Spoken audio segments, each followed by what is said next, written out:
All right, hello everyone.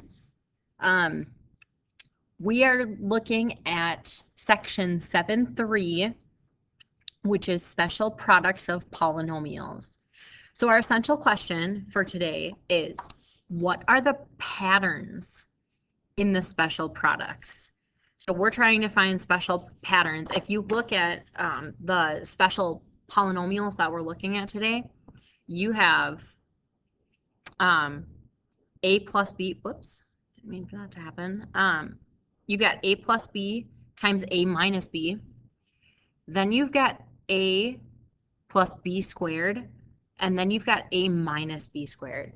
Now these three, really, the last two, the a plus b squared and the a minus b squared, are the two that most people struggle with.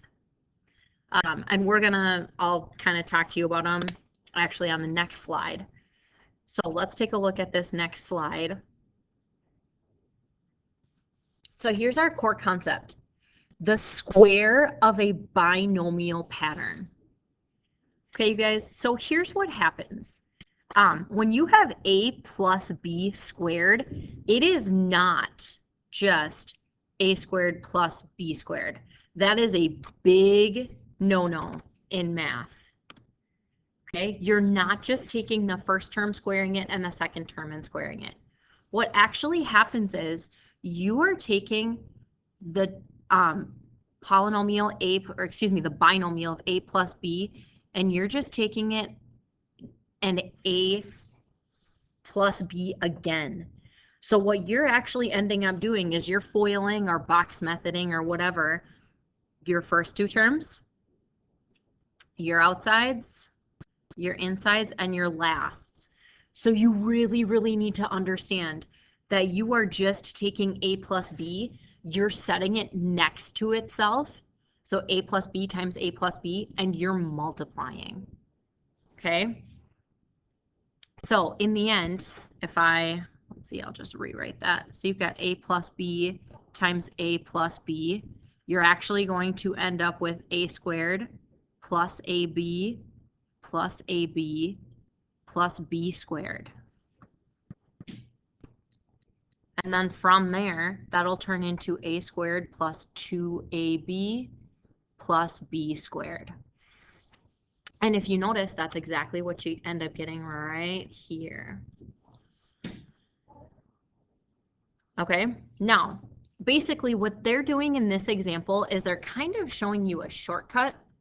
I'm not a super huge fan of this shortcut, but they show it to you. I personally think it's just easier to take the two binomials, set them next to each other, and FOIL it because you don't forget anything then. But what they're showing that you can do in these two examples is that you are able to just take the first term, so like this x, and you're able to square it. So you're taking your a and you're squaring it. Then you're going to take your a and your b, so like x is in the same spot as your a, and then 5 is in the same spot as your b. You're just taking x and 5, and you're multiplying it by 2. And then you're going to take your b term, and you're going to square it for this last one. So then if we take 2 times 5, that'll end up giving you 10. And if you take 5 squared, that'll give you 25. And then x squared is going to give you just x squared. Okay, so again, the same thing's kind of happening here in this bottom example. You're taking your a term and you are squaring it. Then you're taking, and then, ooh, notice how that sign is negative. So when you're adding the two, so a plus b squared, both of your signs are just positive. But when you're subtracting, your two signs are opposite. So like if I just expand and I do a minus b times a minus b, you've got a squared minus ab and then minus ab again. And then you're taking negative b times negative b. So that would be b squared. So this right here is where that negative 2b is coming from, to ab. So what they do in the example up here is they just say, okay, we can take 2 times the a term, or 2x, times the b term. And that's where that negative 12x is coming from there. And then 3 squared. Like I said before, personally, I'm more of a fan of just take the 2, set them next to each other, and multiply them together. Especially just until you kind of get your bearings and you understand like the whole foiling and multiplying process. Here's our first couple of examples. I'm going to show you both ways to do this so that you can, so that you know and can see both methods. Okay, there we go. So we're taking a look at letter A. I'm going to start by doing 3x plus 4 times 3x plus 4. Okay, so for you FOIL people, this is your method here. So if I take the firsts, so 3 times 3, that's going to give me 9. Oh my goodness, this is not working out well for me right now. So that's going to turn out to be 9x squared.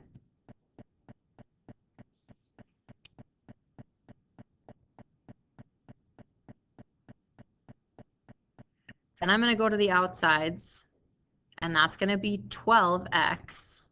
The insides are going to give me the exact same thing because I'm multiplying the same numbers together. So then again, 12x, and then the lasts, that'll give me 16. So in the end, this is just going to turn out to be 9x squared plus 24x plus 16.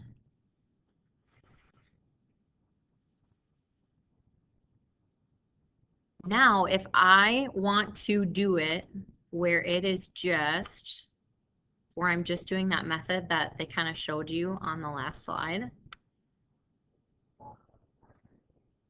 we're going to start by taking the a term. So we're going to take 3x and we're going to square it. Okay, now if we notice, we're adding the 2. So we are going to, in the middle, do 2. And that's always going to be 2. You're always going to be multiplying your a term and your b term by 2. So multiply that by 3x, multiply it by 4. And then you are going to take 4 and you're going to square it. So there's 9x squared. And there is 3 times 4 is 12. 12 times 2 gives you 24. And then 4 squared gives you 16. Okay, so both of these methods, you guys, give you the exact same thing. It's just a matter of like identifying which one is easier for you to understand and going with it. Like I said, I'm still personally a fan of taking the 2, like the 5x minus 2y and the 5x minus 2y, just setting them next to each other and multiplying it that way, just because it's never going to fail. You're always going to get it right this way. But they just want to be able to teach you guys a shortcut so that for future. So this would be 25x squared. So there's your firsts. Then you would have, let's see, minus 10xy for your outsides. And then your insides are going to end up giving you the exact same thing, minus 10xy. And then your lasts will give you positive 4. Oh, this isn't all going to fit.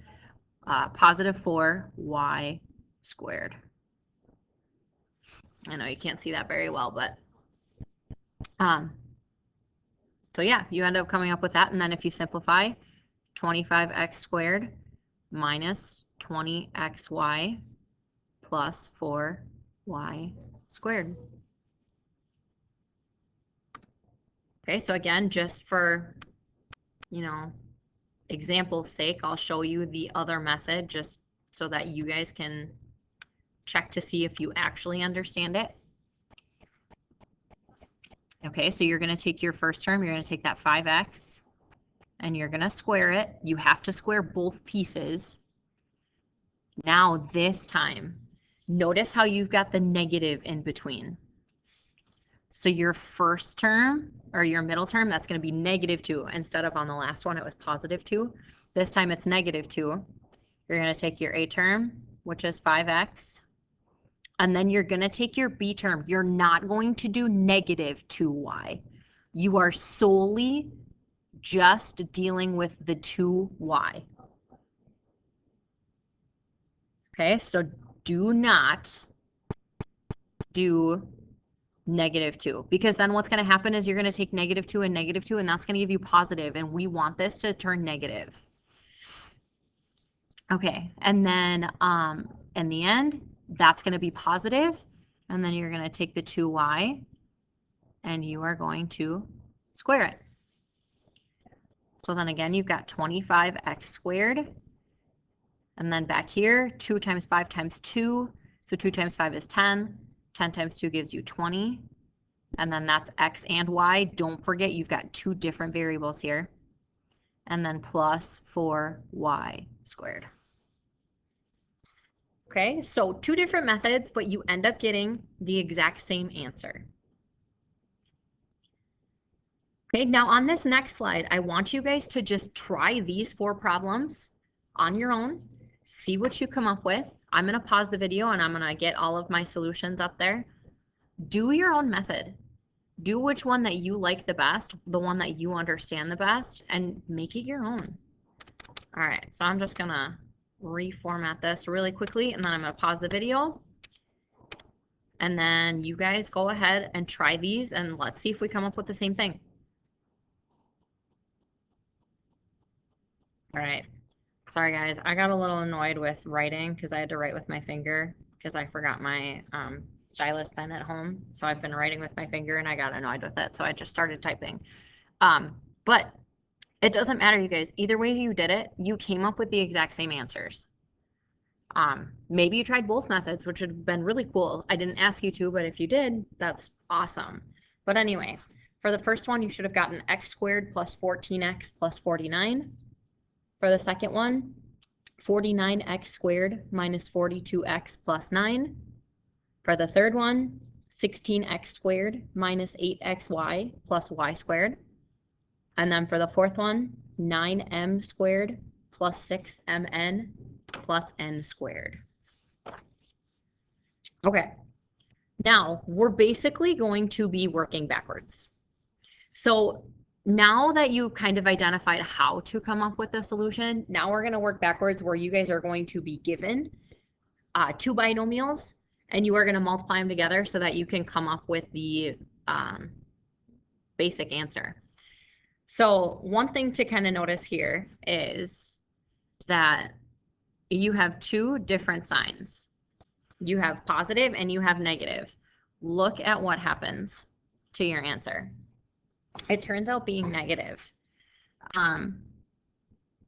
If I just expand this a little bit more, just kind of show you more of the algebra behind it, and maybe you guys have already seen this and understand it, but just for those of you who don't, if I do the FOIL method, first, outside, inside, last, I get a squared, and then I get negative ab from the outsides, and then from the insides, I get positive AB. So these 2 middle terms end up canceling each other out.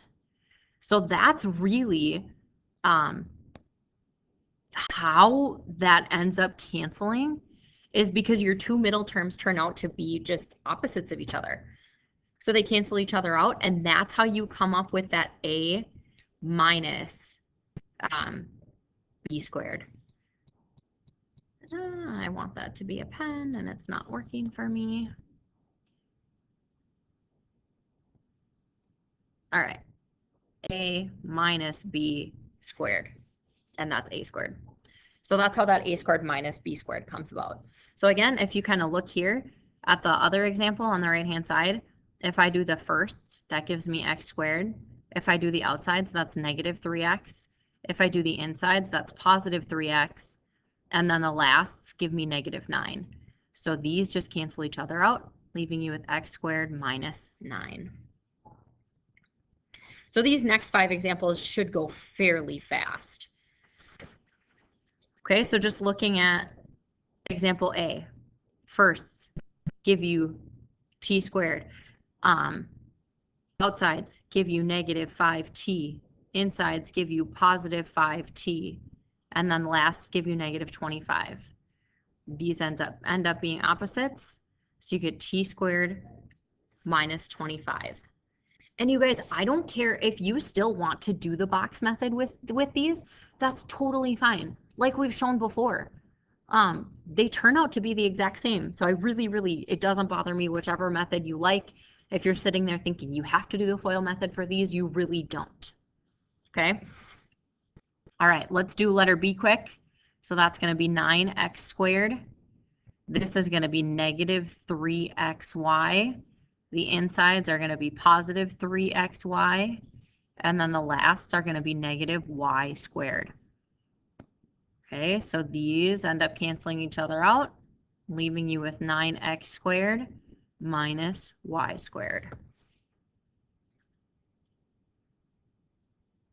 Let's see, we're skipping this example. I want you guys to try 5, 6, and 7. Should go super fast. Pause the video. I would say it'll probably take you a minute, maybe even less. I'm going to pause the video as well, and I'm going to throw my solutions up here so you can see them. And then we'll do the word problem, and then we'll be done.